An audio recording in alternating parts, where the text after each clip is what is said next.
This is our conveyor, puncher, plus holonomic drivetrain robot.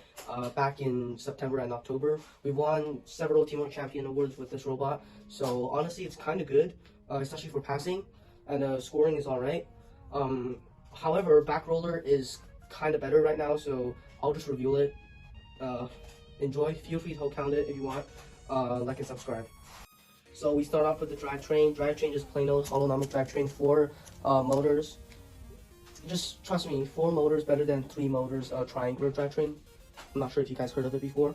Holonomic drivetrain, the main thing about it is like sturdiness. It's really hard to make it sturdy, so if you guys want to build this robot, be sure to check out its sturdiness, look at how we built it, and be sure to ask me questions in the comment below. So this is a 2-to-1 gear ratio, 48 tooth to 24 tooth gear ratio. We put like the pneumatics here, so we can hide it sort of like from plain sight. It's kind of good right here. So holonomic drivetrain, just 4 wheels. The basic like mechanics of it is that, for example, this wheel, when it's turning this way, it's going to drag in 2 directions, one here, one here.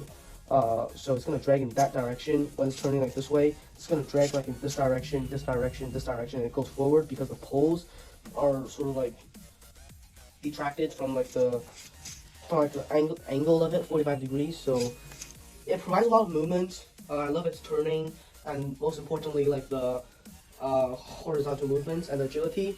But for like the speeding up and the range, I feel like tank drive's better. So if you're going for a faster, more quicker robot, like moving forward and backwards, use tank drive. But if you want to be agile and have great turning, and if your driving is like really good, honestly, holonomic drivetrain might be good. So yeah. 2 motors do everything rest, because we've got 4 motors on the drivetrain. These 2 motors right here. So the 2 motors, we did like a more weirder type of PTO. You might not have seen that much before.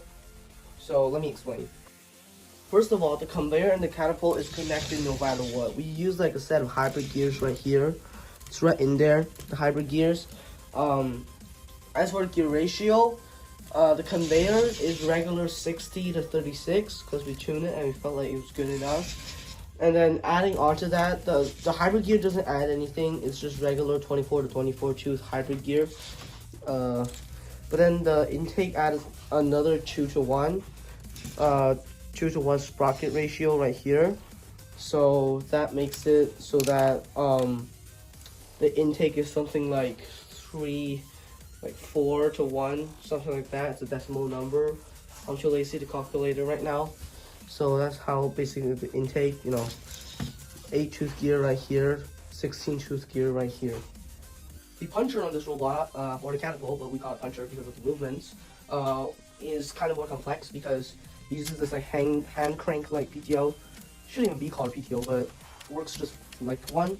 So how it works is that when it's reloaded, it reloads really slow, at an extremely slow speed. Like, I can prove to you right now how slow it is. You can see I'm hand cranking with my hands. It's moving right now, as you can see, inch by inch, a little by a little. So you gotta tune this puncher really well, because if this puncher fails to shoot in the high go, you're gonna have to expect to wait for another 10 seconds before you shoot it again. Yeah, so that's how it reloads. And then once it reloads to like the limit, you see this hand crank here? It's gonna knock that hand crank right down, and it's gonna stay in place. So what's holding it in place is the set of ratchet, which is powered by a piston. So when I reload it, it's gonna shoot out, score right out, like really fast.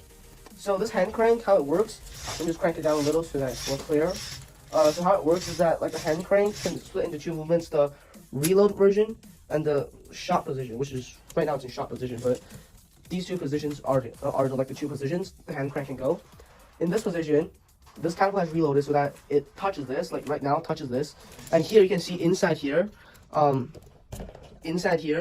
it's not touching anymore. The 36 and the 12-tooth gear, you can see right down there, the 3 12-tooth gears are poking out, that are right here. They're not touching anymore.